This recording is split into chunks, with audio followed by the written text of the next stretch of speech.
What's up guys, and welcome back to the channel. As you can see today from the description of this video, it is not a Loot Crate unboxing, so some of you might be excited that I'm actually doing something different this time.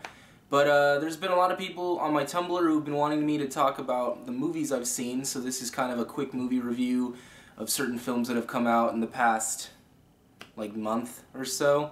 So I'm gonna give little reviews. I'm gonna try to keep it a lot lower than my last one. Thankfully, I haven't seen as many in the amount of time because last time I watched way too many before I made one of these, and it was just non-stop randomness of me rambling. So I'm gonna try to tone that down this time. But yeah, so we'll kind of see where this goes, and I'll try to go through the main ones, especially since the Oscars, the Academy Awards nominations were today, so now everybody knows what's going to be up for awards, so there's that. I'm mainly going to try to do them in the order of the films that I actually saw. So to start off with, I saw Saving Mr. Banks back at the beginning of December, I think, mainly because I went to a private screening, and I've actually seen it twice before it actually came out, and I loved it. I thought it was a really good film. Apparently the Academy Awards did not like it because it did not get anything. They even snubbed Emma Thompson on a Best Actress, which is pretty sad because she did a pretty phenomenal job. But all in all, it's a great film. I would definitely say it's a family movie where you can, just kind of sit down and watch a cynical old lady try to not get Mary Poppins made, which is pretty awesome. And everybody in it was awesome. Paul Giamatti is amazing. Tom Hanks does an awesome job as Walt Disney. I'd give it... So all around, it was a great film. I'd give it 8 moose antlers out of 10. I've just made a rating system randomly, but moose antlers it is, so we'll keep going. The next film I saw was The Secret Life of Walter Mitty, which I really loved. It had one scene in the entire film that just took me out of it for a second because it didn't fit the rest of the movie, and when you see it, you'll probably agree with me. They make a reference to Benjamin Button, and then he imagines himself. It's a horror. It's not horrible, but it's definitely not his the rest of his imagination, which is phenomenally done with him jumping out of, you've seen him in the trailers, all him pushing his boss out the window, and him saving the dog from the burning building and it explodes. Just things like that, and then you have that one scene, and it just doesn't fit with how I feel the tone of the film actually was.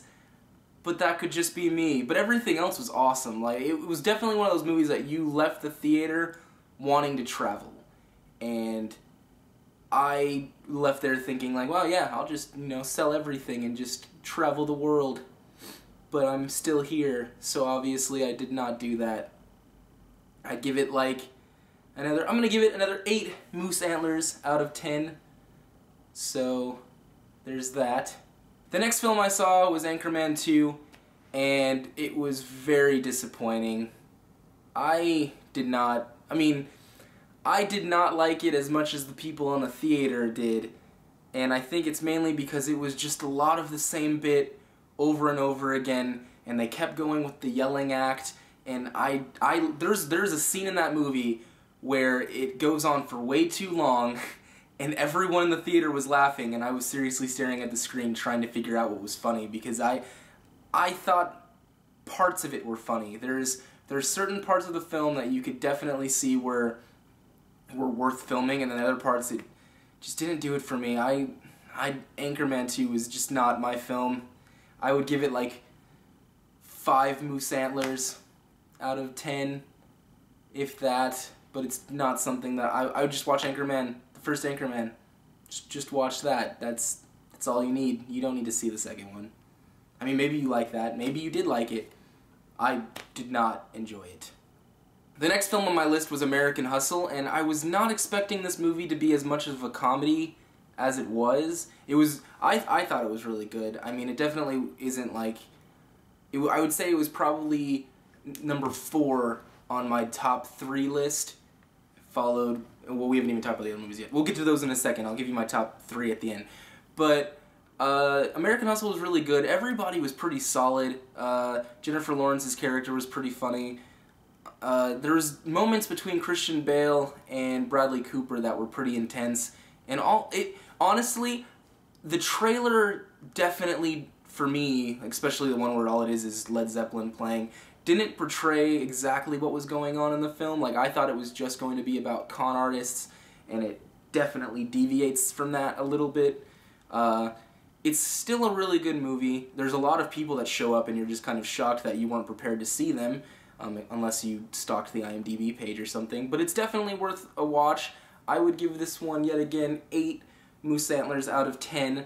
I'm trying to keep these reviews short, but I will say the greatest thing for this movie was it is the first time ever that I've had a theater all to myself. It was me and 2 of my friends, and it was like seeing a unicorn moment where nobody else came in. It was like a big screen TV all to yourself, and it was awesome. And I wish it would have, I might, when I become successful, I might buy a theater just so I can do that on occasion. Or if you have a theater and you would like me to come hang out with you, I would not turn that down. You should get on that. Try to invite me. I would completely go to that to see movies. I'm rambling again. This is going to be a very long video compared to what I thought it was going to be. Okay, moving on. So the second to last film that I saw before making this video was Her. And yes, it's just called Her. It's for the people who have not seen about this, but if you haven't seen anything about this movie, where have you been? Because it's Joaquin Phoenix and Scarlett Johansson. It's directed by Spike Jonze. Amy Adams is in it. She had 2 movies within 2 weeks that came out, which was pretty, I think it's been longer than that. But anyways, it is the best film I've seen in a while. And I'm not saying that lightly, because I walked out of that movie emotionally devastated. It was draining. You just feel all of the heartbreak of a film stepping on your face, and it's so good, and everyone needs to see it, because it was awesome. There's so many things that go into a movie where you see the trailer for it for the first time, and he falls in love with an operating system, and you think, that is a stupid idea for a film.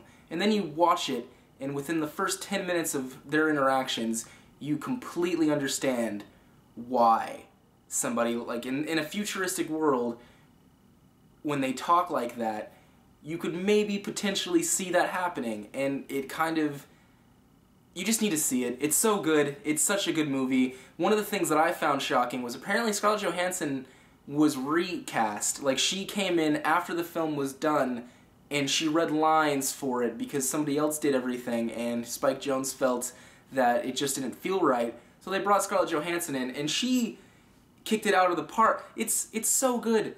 The chemistry, just knowing that she actually wasn't there and she was able to create chemistry just through her voice without Joaquin Phoenix actually knowing she was going to be the person to be in the final part of this film.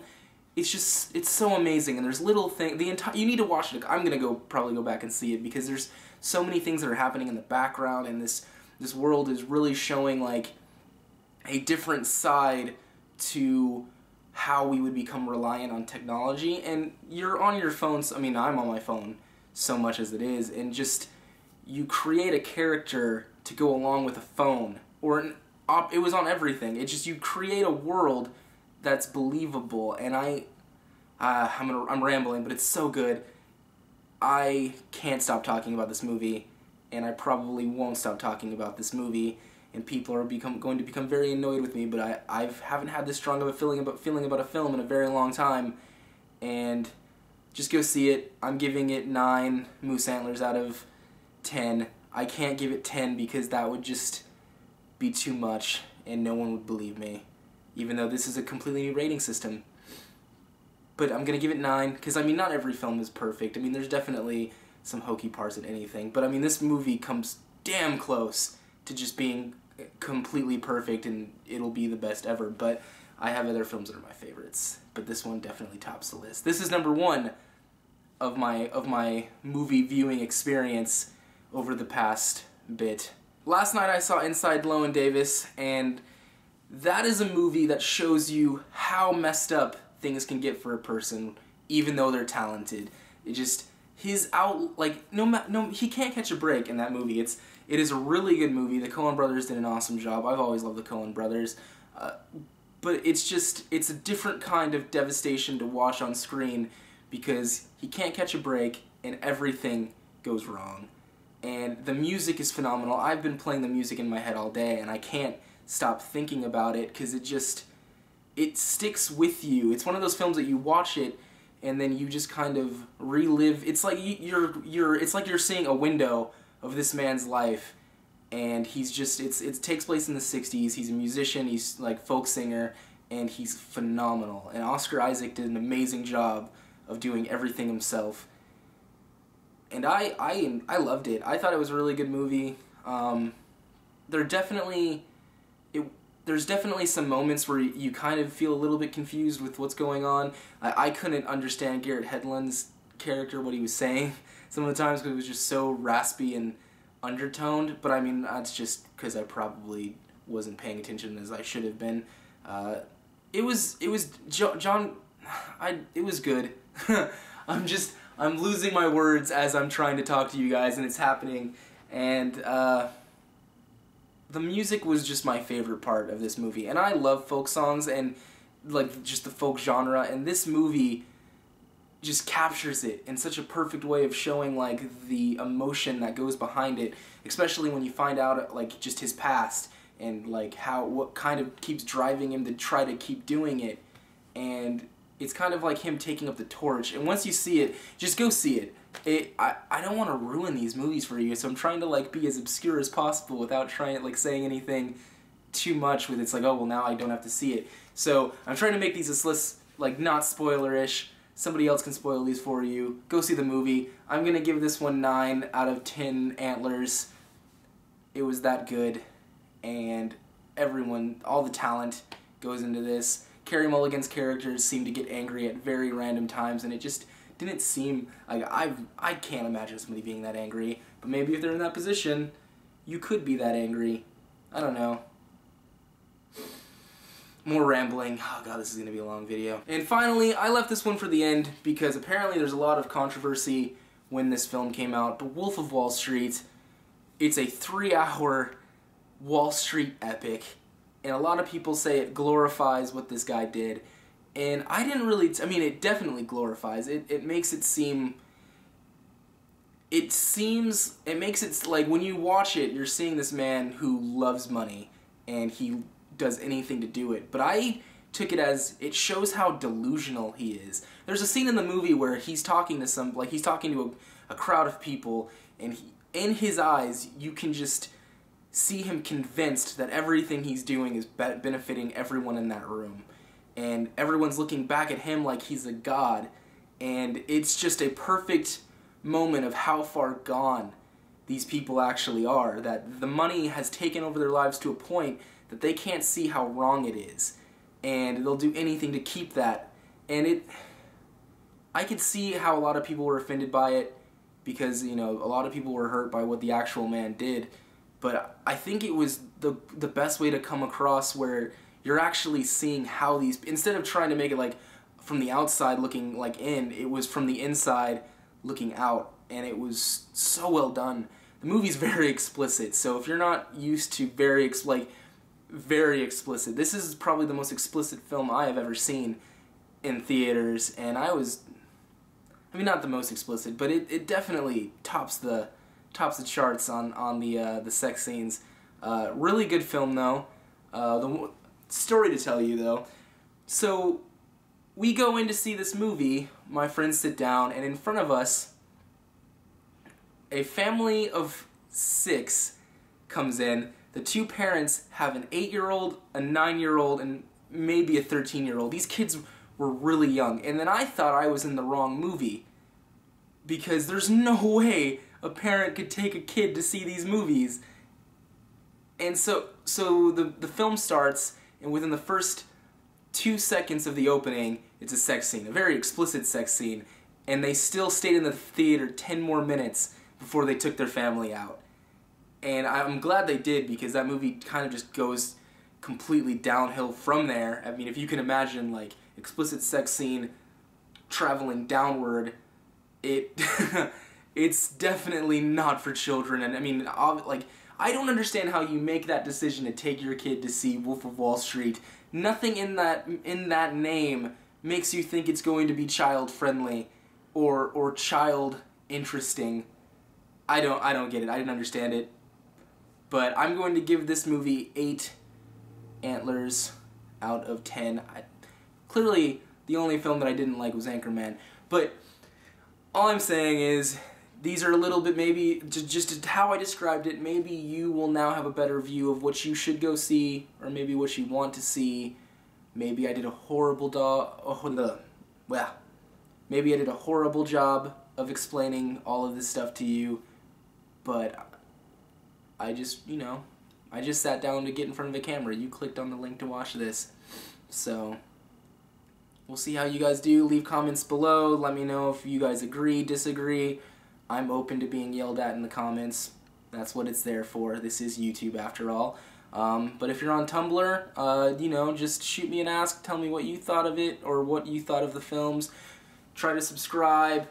I'm going to go edit this and then go edit my Minecraft videos because I do have a Minecraft channel now, which I'll probably put a link below if you guys want to check that out. We're still getting started, so it's in the ground floor phase of everything. But yeah, so that's pretty much it for right now. Just so you guys know, I'm going to be doing a beard competition in February, and my goal for that is to not live vlog, but I'm going to try to vlog it, so that will probably be the first thing that I'm able to do where I actually take my camera somewhere.